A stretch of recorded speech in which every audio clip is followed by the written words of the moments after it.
Loki Season 2 has one of the craziest finales that I think anybody could have imagined for this series, where the series gives us the God of Mischief officially becoming He Who Remains. So Loki is now controlling the TVA after he reshaped the timeline.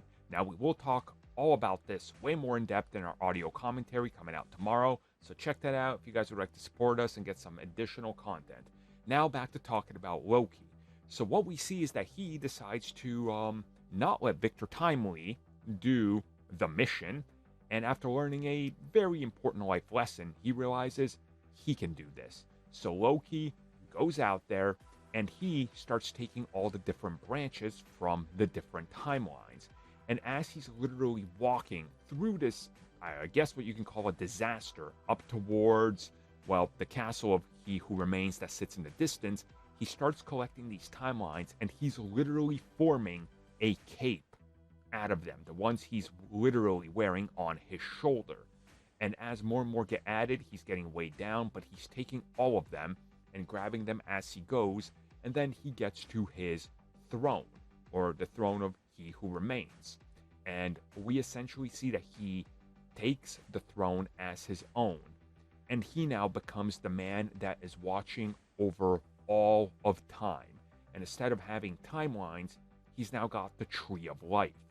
This is huge because now this means that the Tree of Life can grow. It doesn't have to be pruned. It can't fall apart.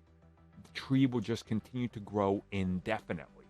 Obviously, there's a lot to take in from this, and there's a lot of ways that you can take this, but this honestly is pretty interesting because how does this factor into everything that's to come? Because we see in this, Victor Timely doesn't get the book in the past anymore. So did that lead to He Who Remains? Was that him or not?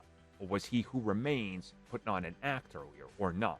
A lot of questions to be asked. It really paints an interesting picture on where we're going now and in the future, and how they could honestly follow up to this in a crazy, unexpected way and got to catch people up to everything that's going on.